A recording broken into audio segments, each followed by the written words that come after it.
Welcome to Under Construction, Restoring the Whole Woman. I am your host, Cynthia Martin, here with my beautiful co-host, Sonia Marie, and we are her conscious life experts and holistic thriving advocates. This is a weekly broadcast where we share unconventional wellness ideas, courageous conversations about perseverance, authenticity, and reclaiming our power as modern mindful women. Hello, my dear Sonia. Hello. How are you? I'm wonderful, thank you. How are you? One day we'll film the pre-show bloopers and the silliness between you and I. Let's not. Maybe in like 5 years from now. 5 years when we have a crew like Marie Forleo. That's right. Love her.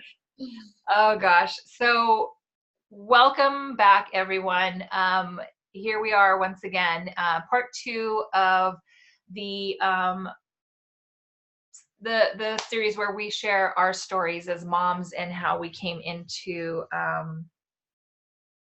this journey of serving women like you and empowering you into your best health and your best life. So Sonia, I really, every time you share your heart and your story, it just it touches me, and I'm sure it touched a lot of the ladies listening. So thank you again for that. Letting me share. Yeah, for sure. Healing for me as it is, just to be able to speak it and to say it out loud, because it's something that I didn't talk about for a really long time. Yeah. So thank you. Absolutely. And that's, I think, where the greatest healing, and you're going to hear us thanking each other a lot, guys, because we're very grateful people. We really are, and I always acknowledge how blessed I am to have people like you around me, right? And how you're sharing your story also reminded me of, and just having our conversation on our broadcast was the importance of knowing what it feels like to receive, right? Really receiving. So, you don't realize how much you give others. And I hope you have found yourself in the receiving mode. And I know we always acknowledge our miracles, but it's making space for the receiving is important. So I think instead of doing a grounding exercise, I think it's just kind of like holding our hearts and just allowing ourselves to receive. And from our hearts to yours, ladies out there, our intention is to hold you in your greatest light, with grace and love and joy and great success. So truly from our hearts to you, you are the reason why we do this show. And we hope to be able to share one of your stories in the future, so that you can contribute to the healing of all women out there. So that being said, was there anything that kind of came about that, after you did offer up your heart and the awarenesses that you had? Each time I share, I think the story, especially about the one of me having being diagnosed with cancer, I get a lot of questions of going, where are you now? And I'm, 26 years removed from cancer, and I go and have to, check every year, and I don't think about it. I don't worry about it. It's something I do because my doctor tells me to do it. But I never get anxious about it. It's not something I worry about, because I have been free for so long that even if there is some curious something that comes about and the doctor says we see something, I know that, it's probably what I'm stressing over, and I know how to fix it. So I don't ever put myself in a state of worry. And then I get a lot of those questions going, how do you do it? Like it's a hard thing. Yeah. And what's hard is keeping myself centered and focus in the receiving of love from everyone around me, and knowing that I'm going to love myself in return in taking care of myself. And that's how I stay in the flow of being healthy. And I think that it's something that I have to remind myself of all the time. And I think that it's understanding, once you get to the place and understand that when you share your story, you then get to be a little more empowered of staying in that flow of teaching people and showing them how to love themselves, and what an amazing gift that is to me. So thank you. All right, and that's your giving. So this is a big thing we practice in teaching and advocate for ourselves, and we help each other remember this, is that we are responsible for giving the instructions to other people on how to love us best, right? Mm-hmm. So that's important. And you need the sisterhood, the tribe, you need good people in your life to remind you of that, and to let them know that you are responsible for how you experience the world and the relationships and how people treat you. So thank Absolutely. you. I do want to note something though, and I think it's important, and thank you for bringing that full circle in terms of like the questions, because that's that was a journey to a big understanding and healing yourself.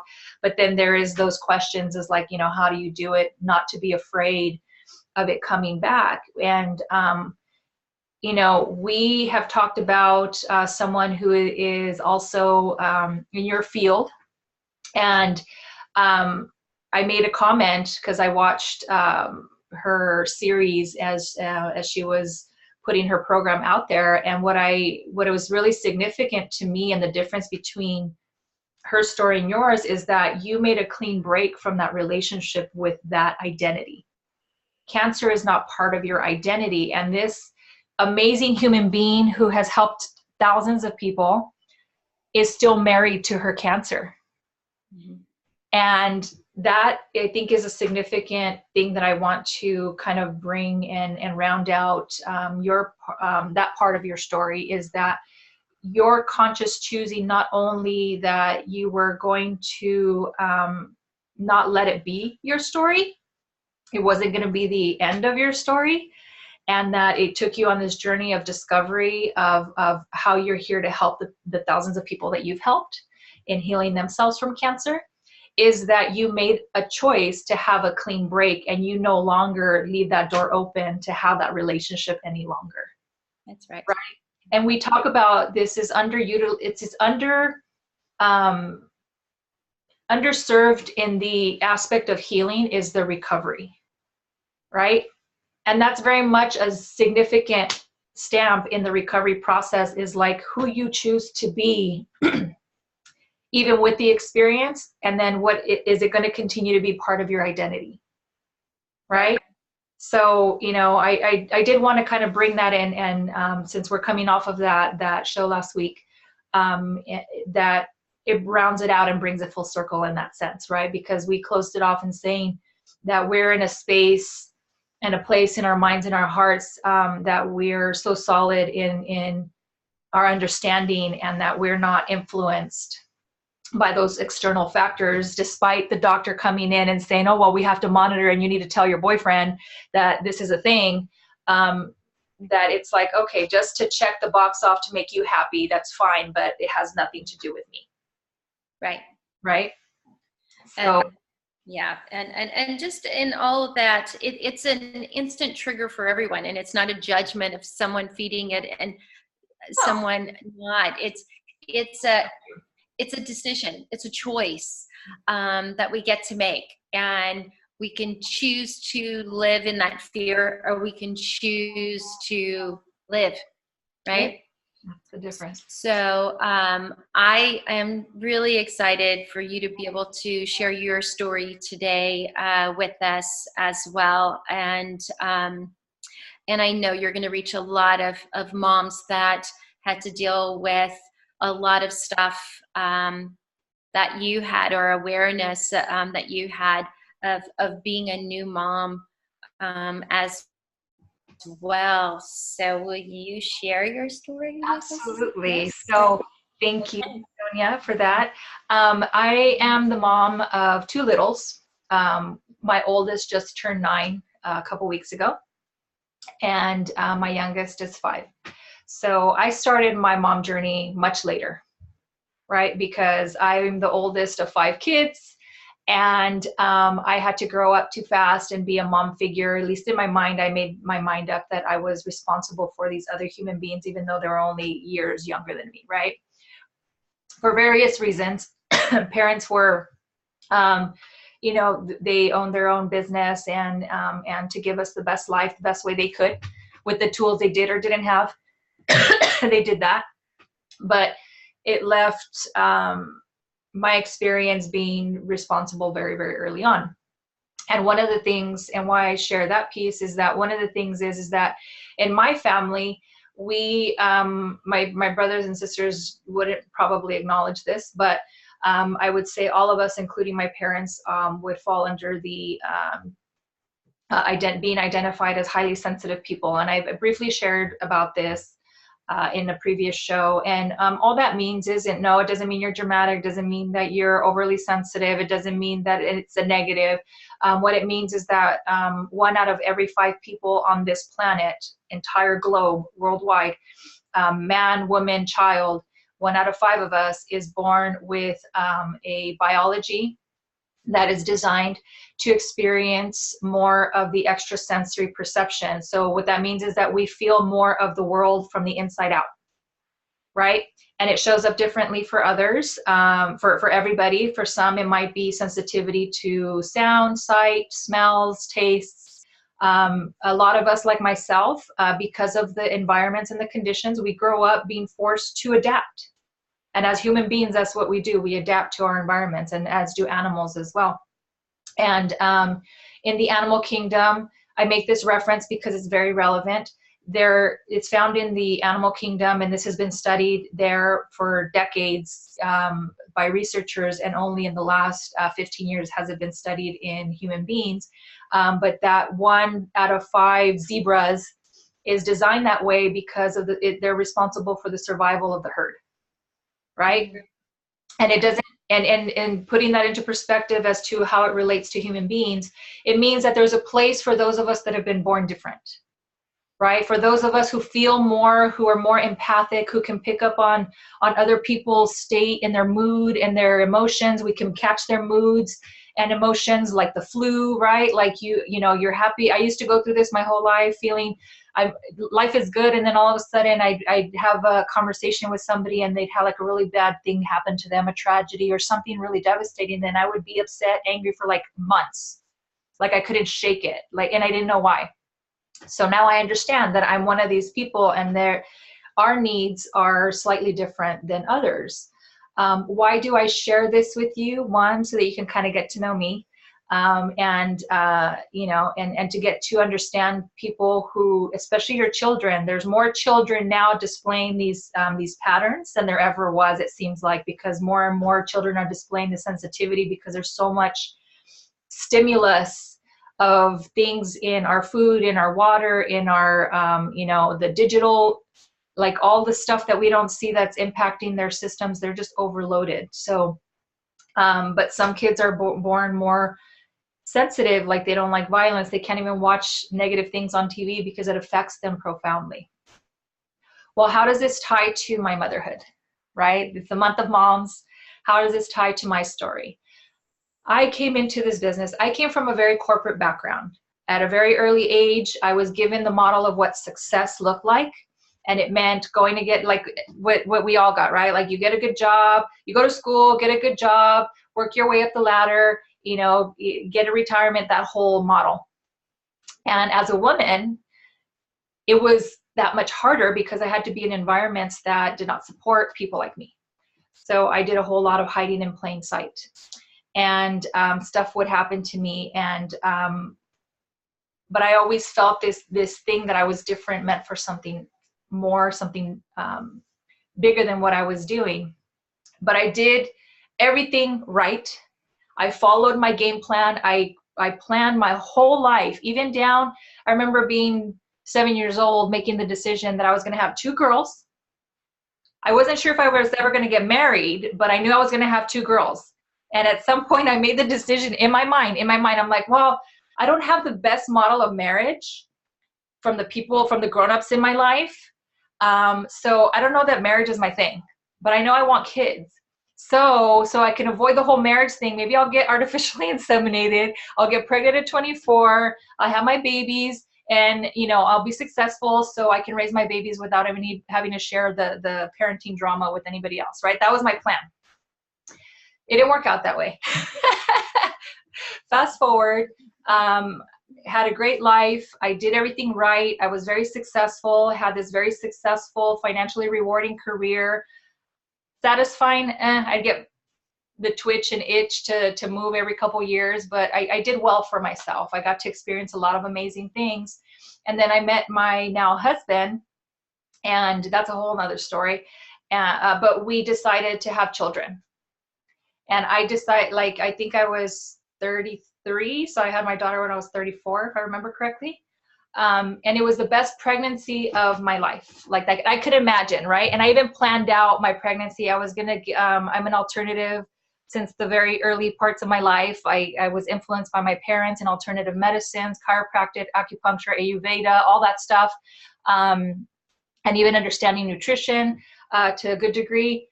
Well, I was going to be doing a hypnobirth, and I wanted to do the water birth and the whole bit, right? I was going to have a doula and whatnot. So I went through the whole process, the most amazing experience of my life in terms of the pregnancy itself. I was able to do what I do for a lot of ladies now who are wanting to get pregnant and can't, helping do the inner work to prepare them. And I did that for myself as well. I knew that there was a mental and emotional thing. So I did my personal mastery process, my own transformational work leading up to my pregnancy, because I understood that at a very top-minded level, that whatever it is that I feel or think is transferred to my baby. It was just logic to me. I'm like, they live in my house. It's my baby condo they're living in. How can they not, right? It just made sense to me. So anyways, I did everything right. I had my plan. I did everything right. And then she was a few days early. She was basically full term. And I wake up I couldn't go to sleep. That night, I stacked a bunch of pillows and I slept like this. I was in so much discomfort, and I was not feeling good. Like I already knew, like I sensed something was off, and I just the pains in my back, and I'm like, well, it doesn't sound like what all these books, right? I did I had like 20 books on motherhood. Yes. Like every new mom does, right? Trying to find the rules of being a mom. Trying to find the rules, exactly. The rules that don't exist. It's all BS. Right. So anyways, it was about 4 a.m. I woke up with excruciating pains. I went to the restroom and I felt like I had to go, I had to pee. And I just remembered, like, you need to wait for the show, right? The bloody show and your plug and all that business. I'm sorry if you haven't had kids yet, ignore that part. And I started hemorrhaging. Yikes. I was hemorrhaging, and literally in 3 minutes, I had changed the pads, and I had soaked my entire PJ pants, and I was bleeding out. And I woke up my husband. I'm like, we need to go to the hospital now, like now. And he was like, oh, he thought it was a happy moment at first, but I'm like, I'm in tears because I had a moment where a dream that I used to have when I was young. I used to have a dream that I died in childbirth, which I had never told anybody, right? I had the dream that I was 24 years old and that I was giving birth, and that was it for me. So here I am in this very scary moment. Thank goodness that it was at the time of the morning, that there was nobody on the road, and my hospital is not that far. Normally it would be like a 10 to 15-minute drive here in the city. We got there, I swear, like in 5 minutes. And I have already like soaked my jeans from hip to my socks. Like everything was just saturated. And the nurses were doing their best to keep me calm. And they're like, oh no, it's just, I said, no, you need to, take care of this situation now. And, you know, thanks. I'm super grateful for every one of those people that were there that night. It happened to be one of those odd moments. They even said, it's really bizarre because you're the only one here in the emergency room giving birth, which is unheard of in the hospitals, right? So I had full staff and I can hear them on the phone. They're trying to keep me calm, but I can hear the nurse on the phone calling my doctor saying, you need to get here now because it's not looking good. So I had to have an emergency C-section. And I had this experience where it was very surreal and I wasn't even there. And I had I swear there was 20 people in this one little room. My husband is standing there with my clothes. Like I can see him doing everything within his power to stay calm and not to break down. And I just, in my mind, all I saw was like this little boy holding my clothes, like beside himself, not knowing what to do as he's watching his wife go through this situation, right? And they're putting a bedpan under my hips. And then I'm looking around and I'm looking at him and I can't even ask him for help because he needs more help than I did in that moment. And the tears just started rolling down my face. And this one nurse, she just noticed, she goes, sweetheart, what's wrong? I'm like, I just don't even know what's going on. I don't have a say in any of this. I have no idea what is happening to me right now. And I don't even know any of you people. And I appreciate you, but I don't even know what's going on. Like I just had like this almost out of body experience. And she was able to like take most of the nurses out and she just brought in one at a time the people that needed to be there. Fast forward, emergency C-section. My little one didn't even cry when she was born, it happened really quick. My doctor got there, I guess like same thing, like in 5 minutes she was there. Everything happened so fast. And then that moment, my heart stopped where I didn't even hear my little one cry. And they're scrambling. They're trying to get her to cry because she's not responding. And then I laugh about it now. She loves hearing this part of the story. This is the only thing I tell her, that she didn't cry. She was pissed. All you hear is like, right? She's just screaming like, what the hell are you people doing to me? And I'm dumb from the waist down, stretched on this bed, right? And all I can do, and they brought her over to me, they gave her to my husband, and then they show her to me, and she had this scrunchy face like, she's telling me all about the whole situation, like, what the hell? It was the funniest thing. And she gets rushed off to the NICU. And it was the most surreal experience. And I couldn't even process half of what was just going on. And then they moved me to my room. People come to visit. I didn't even tell them any of this, right? And everybody got to see my daughter before I did, right? I was the last one. I'm like, when are they bringing me my baby? But because she was in NICU, she couldn't. You had to go to her. And I was in so much pain, I couldn't even walk. And I was like, screw this. I'm not going to spend her first day on this planet without seeing her. So I went downstairs and I just remember holding her and I felt like, what did I do wrong? Right? Like, why? How did you end up here? I did everything right. And I was so sad, but I didn't even have time to process the sadness because I'm like, I need to nurse this baby. She hasn't had my milk yet. And I know that I want to nurse this baby. But yet I look at her little feet and they're all black and blue already from all the little places that they poked her.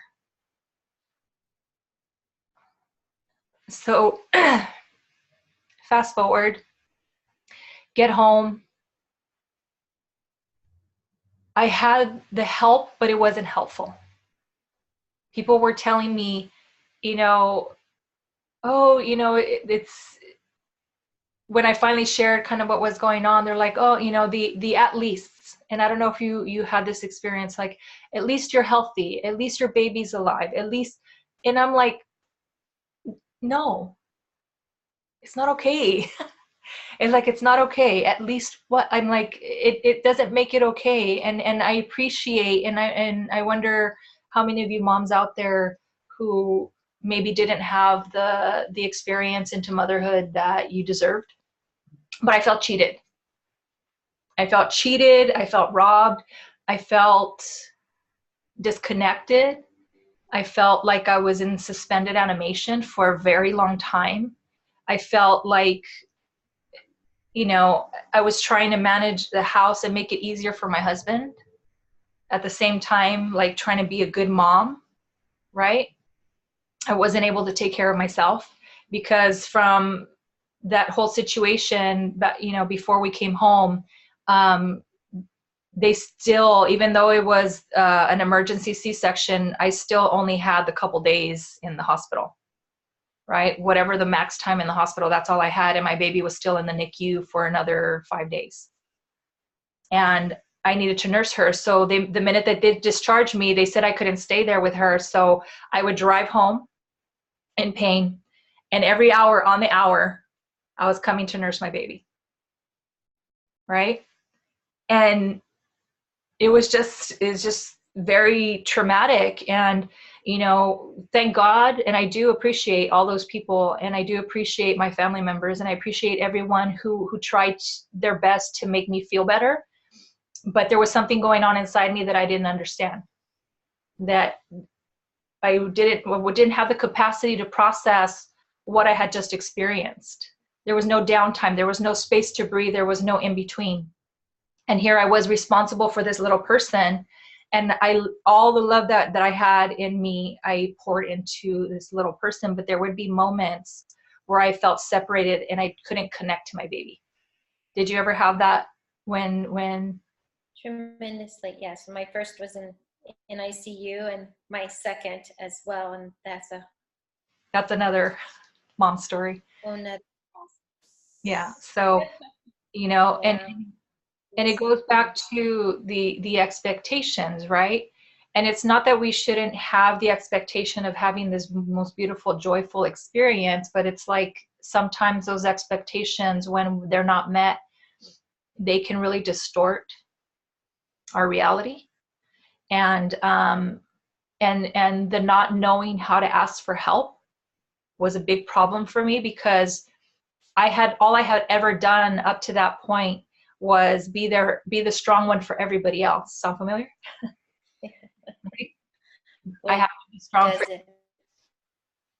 And so I did what I needed to do, and I was trying to manage a house, and I was trying to take care of my baby, and I wasn't taking care of myself. I was beyond sleep deprived from the minute that I left the hospital. There was no sleep for me, which added an additional component of stress. And when it was getting close to me going back to work, then there's that real issue for a lot of women who are forced to make that decision between having that experience with their baby and having to provide for them. And I wasn't given a choice. Like, I had to go back. And what I ended up experiencing was like, I was pumping. I was pumping while I was driving. I was pumping at meetings. I'm like, I sounded like like doing my best to mute on conference calls that I was taking while I'm pumping in the mother's room at my corporate office. And I'm like, the things that we do as women and as mothers, like, it's unreal, the capacity that we have, right? But in those moments, it's very hard to find the strength to recognize it. You're just operating on autopilot. Yes. And my baby was now 5 months. So my mom came and would stay with my daughter a couple of nights, a couple of days. And then I had stretched out my time so that I can work from home, and be with her as well. But even through all of that, there was something going on inside me that I didn't know was going on, right? This is what I talk about, the invisible wounds. And there would be these, I started experiencing anxiety. I started experiencing signs of depression, and people would dismiss it and be like, oh, it's just the baby blues. And I'd go see my doctor. It's like, oh, it's just postpartum. It's normal. Fast forward, right? I struggled with these feelings. They wanted to give me medication, put me on, some antidepressants. I refused, went back to work, did normal. And I would have like these horrible thoughts. Every time I would change my baby, I would have these horrific, morbid thoughts of like things that could possibly happen to my child. So I became almost obsessed with protecting her. Right? Like there was these feelings and these things going on, and I'm like, I am going bananas. Like I'm going cuckoo. I can't tell nobody about this. And I had so much shame that like I'm not a good mother. Like I shouldn't have these thoughts. I'm not a good mom. Like I don't have it together. Why do I feel like I'm falling apart? Like I see, the Instagram moms, like, they post all these beautiful pictures and they're happy. And I'm like, I don't feel any of that. Right? Like I found it really hard to stay consistent with the joy of being a new mom during my process. And then I got to a place where enough time passed that I forgot about all the trauma, or at least I put it away. Right? And mind you, I'm a woman who has spent 2 decades on herself, personal development. I have a lot of tools. I understood enough. I've studied the mind. I've done all these things, and I was equipped. But there was something happening that I had never experienced before, nor did I understand, and nobody could give me answers. So it wasn't until my second daughter, who's now 5, when she was born, I thought, I already went through it one time. Right? I had postpartum. I went through it one time. I'm fine now. I know what to do. Oh, hell no. It was worse than the first time. All of those feelings that I thought were gone came to the surface, and it got so bad that I will never forget this, and it breaks my heart, and forgive me if I crack my voice, but the moment, and I thank God for that moment, but I still like have regret in my heart for it happening, was my Sophia, who was 3.5 years old at the time. It was so intense, and my husband didn't understand what was going on because it wasn't a wound that he could see. It wasn't like I wasn't bleeding from anywhere. I was missing a limb. I wasn't hurt in a way that he could understand. And I was desperate for help, and I kept saying, I'm like, I need help. I don't know what kind of help I need. I need help. And he's just like, get over it. Like, get over it. Right? That term is just the worst.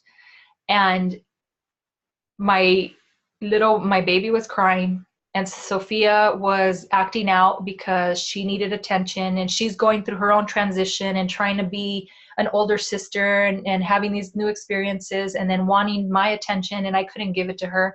And I would get aggravated and irritated by her. And the moment came where he was sitting in the living room holding the baby, because I just said, I need you to take her to let me sleep for a little bit. I just need to sleep. I need to be left alone. And Sophia comes into the room, and I screamed.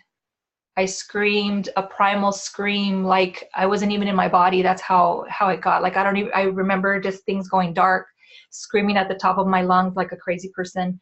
And all I know is that I don't even know how long I was screaming for. I just was screaming.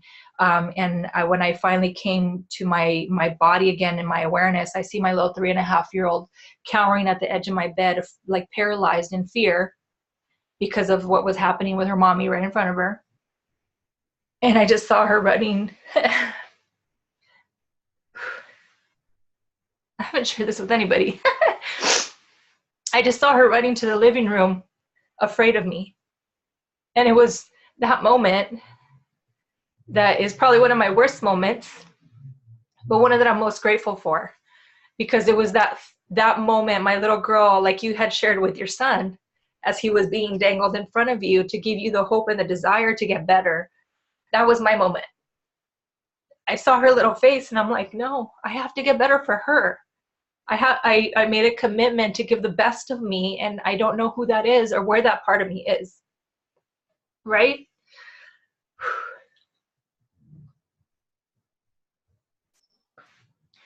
And I went to go get help and it wasn't available. They just wanted to give me more drugs. My doctor didn't understand. She just like, well, you know, I can't give you any more time off.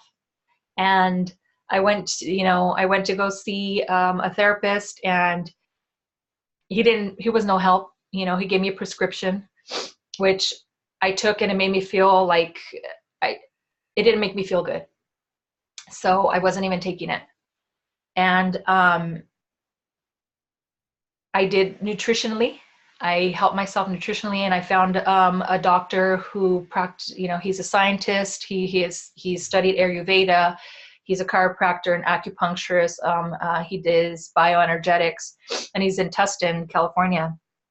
And I went to go see him, and he prescribed me some supplements.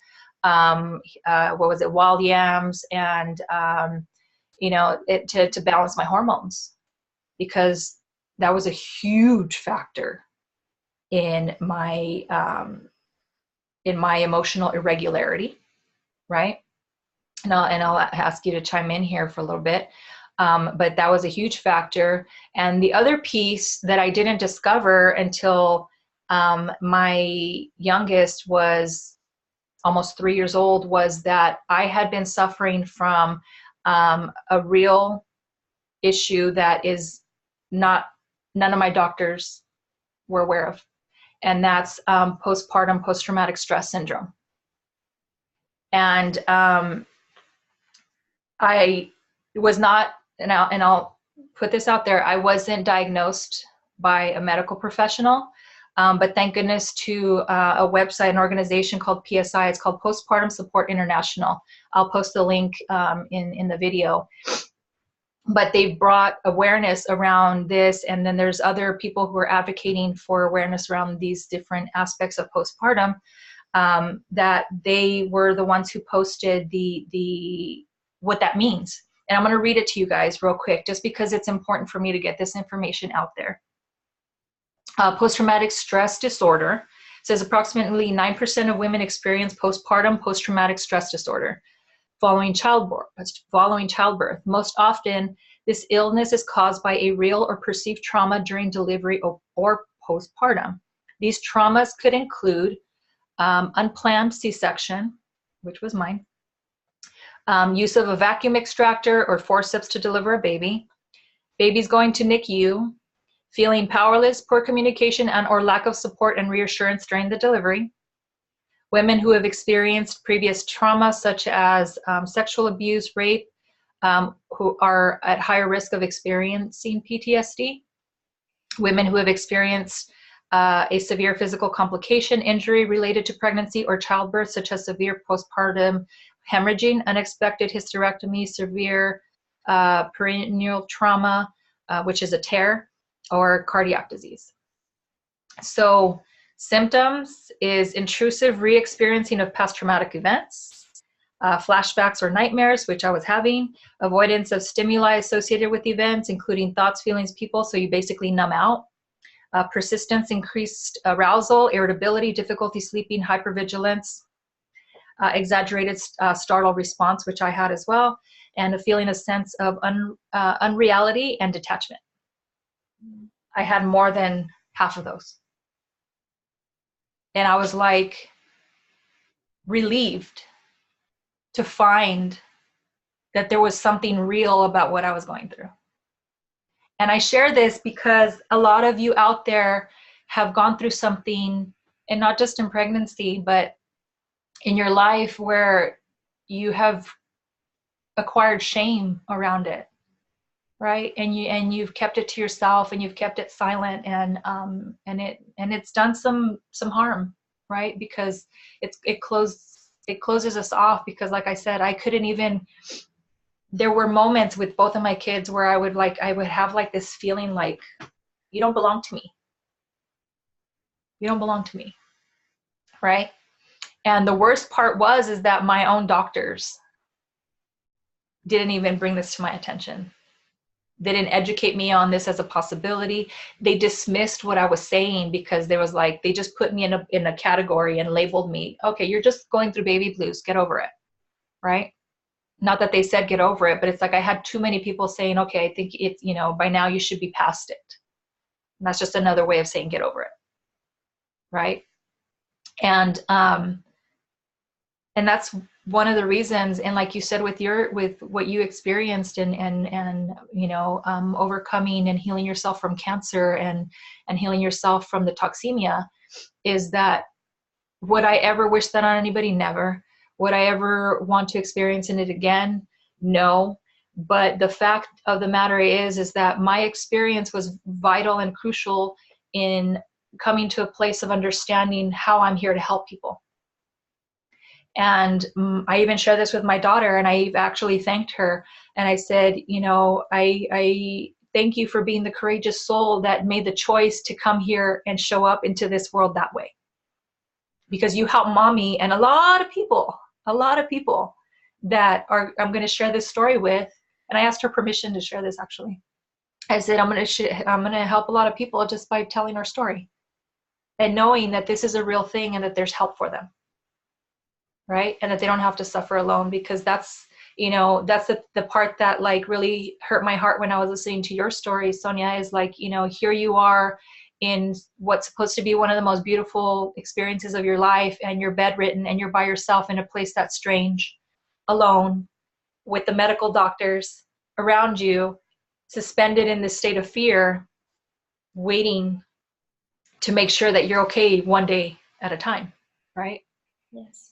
So, you know, and the other part of it, why I also want to acknowledge that those of us who are highly sensitive, who are wired biologically to feel more, you can almost imagine that the experience was magnified times 10, right?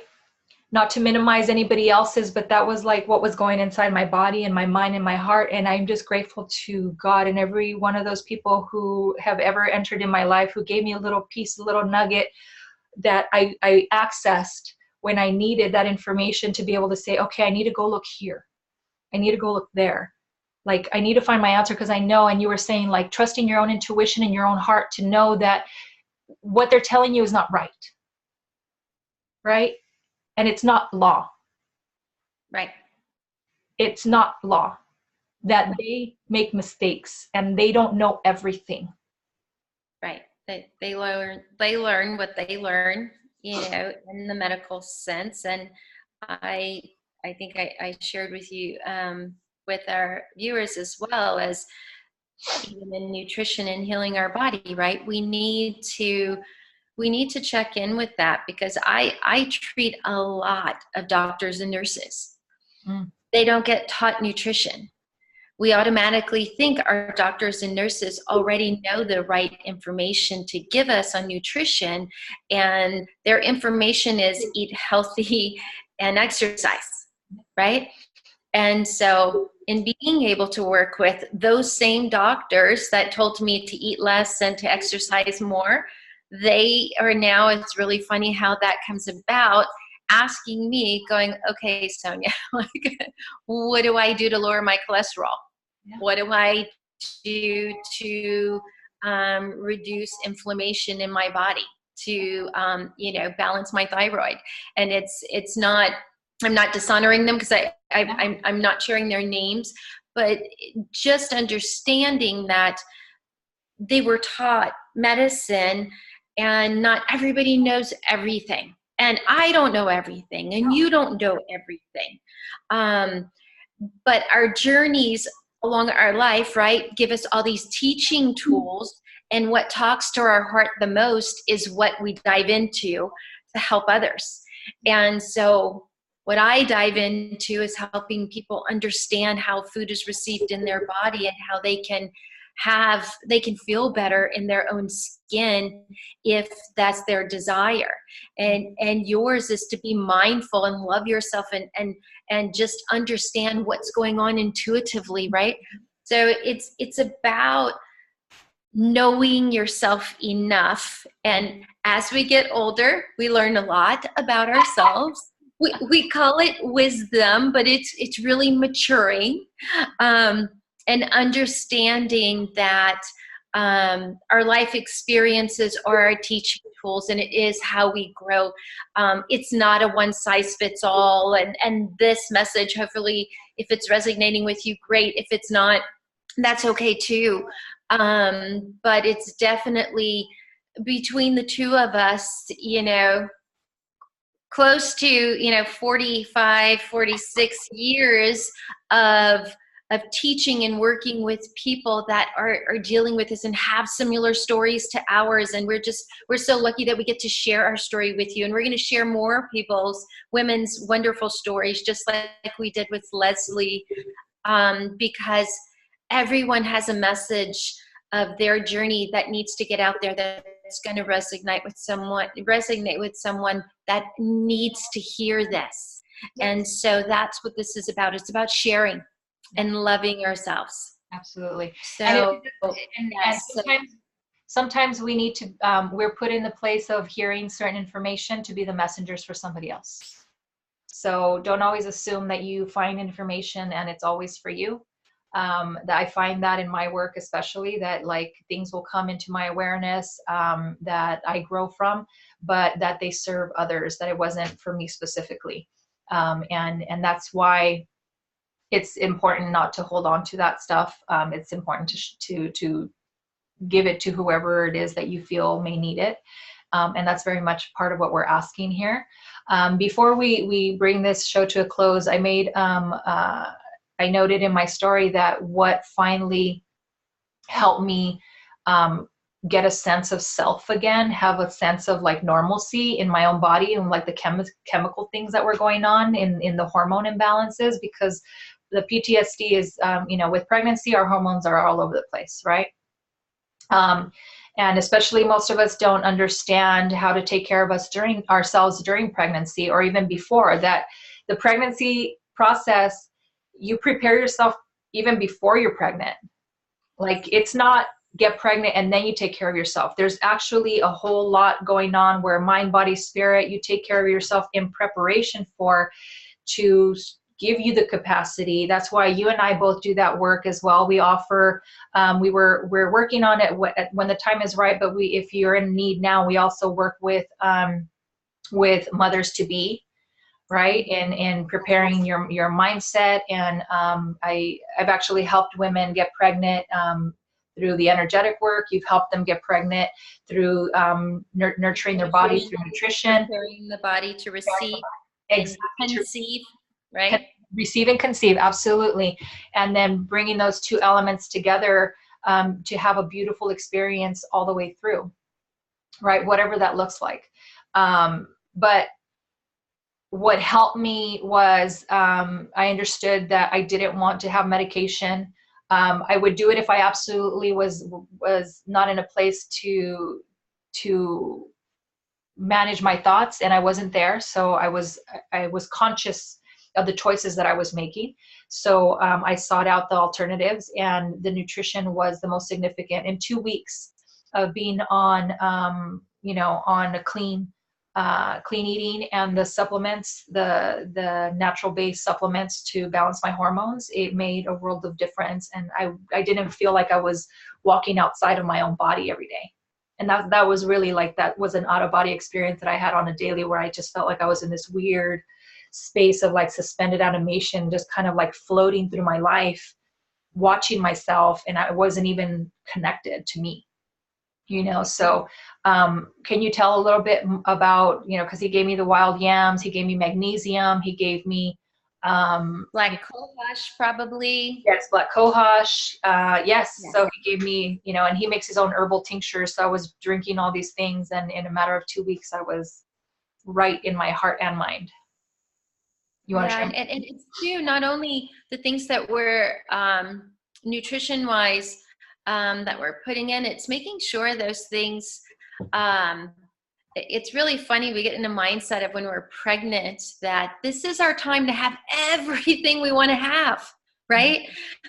ice cream, ice cream, ice cream, ice cream. And I will tell you, ice cream is probably the number one thing you shouldn't be having, you know, and we don't know this. And I didn't know this. And I didn't eat correctly as a 24-year-old to prepare my body. And, you know, ice cream is raw eggs. I mean, salmonella grows in there. So many things that we don't realize. Mayo, that's raw eggs. Things like that have peanuts in it. Peanut is actually not a nut. It's a legume. And it's actually, it's extremely inflammatory to the body. It's actually one of the reasons why if we are eating lots of peanuts or peanut butter to settle our stomach, right? It's like peanut butter and crackers. I don't know, when you were pregnant, my mom's like, if you feel sick, eat peanut butter and crackers. Well, not the right information. They actually inflame the baby and could possibly start to develop the things that you eat and nourish your baby with can either become immune to things or develop allergies for us. So those things, you know, we hear our doctors say, don't eat sushi and don't drink alcohol, right? But there's so many different levels to that, that we really, really need to look into, and we don't really look at our food source. And some people, I mean, I know mothers now are like, I'm going to eat healthier and I'm not going to have so many sweets and I'm not going to have soda and I'm not going to drink coffee, right? Those are the basics. But what does your body really need? And this is what's important in what I work with my clients. And it's my gift to give them because I didn't have this. So my 26 years in developing, show them what to eat during each trimester, so that, because you're developing different parts of the baby as you go along. And that's really important, because in my second son that was born, he has a mutation. He has a very rare disease. And I didn't know it before I gave birth to him. Actually, not until he was 7.5 was he actually diagnosed. But he was born profoundly deaf. He was actually born dead. There was a whole nother process that happened. But if I would have known while I was pregnant how to eat, because his hearing and his brain was functioning at this trimester, and his private parts at this trimester, and his heart and his little fingers and all of this stuff, we don't look into it. We're like, how is the baby growing? Is he healthy? And until the baby comes out, you don't really know what that means, right? You go into, you know, I want a healthy baby, and when the baby gets here, there's two things I'm going to know. He's either healthy or not healthy, or it's a boy or a girl. Yes. Well, guess what? Not even so. You don't even get that in my births of my babies. Yeah. So, it's part of the journey that I went through.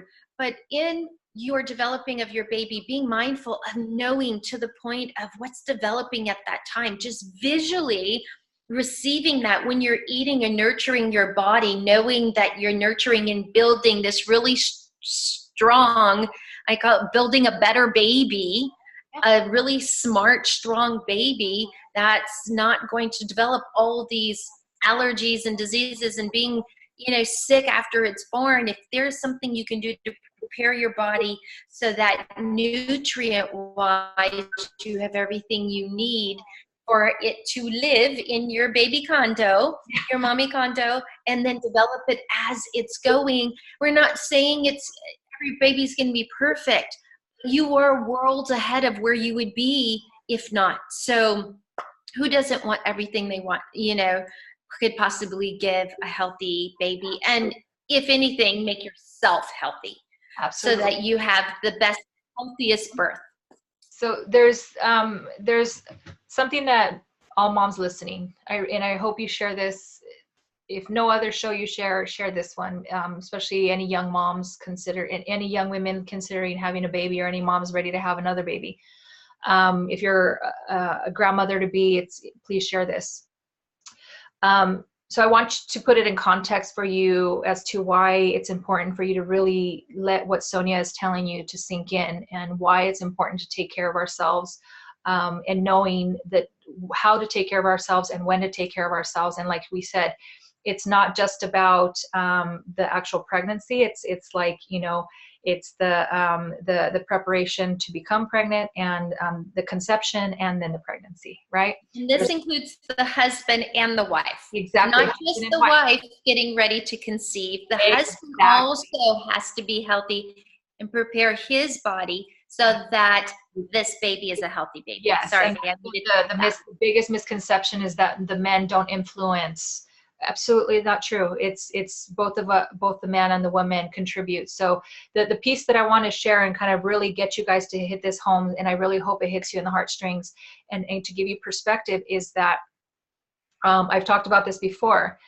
We pass down more than just our good looks. Okay, not that, you know, you don't just pass down the great hair and the beautiful eyes. You pass down emotional and chemical, right? The chemistry, the biology of what happens and how the body handles things. So no, when I was a kid, we still had home cooked meals. We still had food that was still healthy for some degree, right? Our grandparents and our grandparents had the best of what food was, because they had healthy dirt, right? Minerals and nutrients. Food was grass-fed everything, and fresh eggs and all of this stuff, right? Before the processed stuff. So I want you to know, so by the time how I was raised, thankfully my mom was of the school of thought of like fruits and vegetables, and that's how I grew up. But she was malnutritioned when she was a child. She suffered starvation. So she was malnutrition. So guess what? That was passed down to me. And how I grew up and everything that I ate or didn't eat, whether it was made for my constitution, my body type, my blood type, all of that compounded by what mom gave me or didn't give me, is what I started my child with. And dad.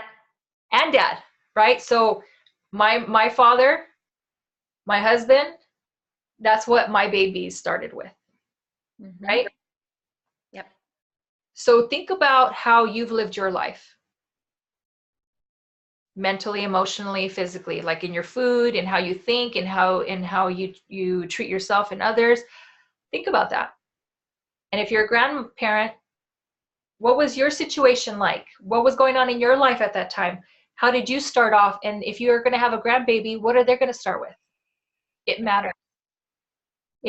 It's preparing far before it gets to that baby. So share this information. We're not here to spook you or anything. We just want to educate you so that you can make the value big enough. And we've talked about this many times. It's like the why has to be big enough. We all want the best for the new baby. And this is going to be the best. If you understand how to nurture and nourish your body from the inside out, then that baby is going to be, like you said, eons ahead of everybody else in their health, in their mental, emotional, and physical health. And you won't have to be worrying about doctor's appointments and going to see allergists and having to do special diets and things like that, because you've already set your baby up to win from the get-go. How amazing. What a gift, right? What a gift to have that and to give that. So that's what we offer here. And that's why we shared these stories, because all of this is connected. It's interconnected. How we treat ourselves, how our parents treated themselves, mom and dad, right? If dad was a smoker and he drank a lot of beers and ate a lot of fast food, guess what? Baby got some of that too. Yeah. Right? So it matters, the dad and the mom. And the best part of all of it, ladies, is that you have a choice and you can make a change now. And that's what we're most excited about, that no matter what you started off with, that you can make changes now to change the direction of where you go in your health and wellness. And that's why we're really excited to bring this information to you. I know this episode went way longer than we had hoped, but it was necessary. And Sonia, I thank you for always bringing that wisdom and bringing those pieces together so that way we can make sense of it in our own lives. And there's no shame in our game, ladies. It doesn't matter what you did before. Now that you have this information, you can't unknow it. Now you have a choice. You're empowered with wisdom and information, and you don't have to take our word for it. You can go ahead and research it on your own. And we welcome the feedback. We welcome, what were your aha moments?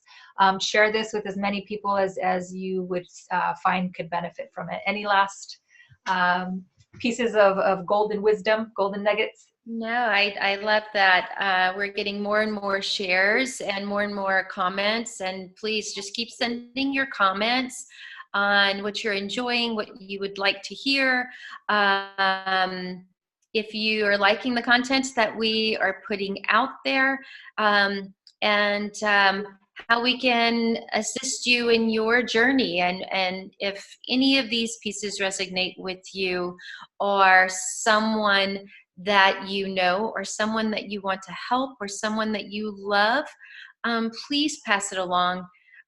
It's the reason why we're here. We're trying to expand it to more people, and this is how that happens, to get the message out to all the people that really need to hear this message and have a place to go, just to know that they're not alone in this journey. So we love and appreciate you all. Thank you so much.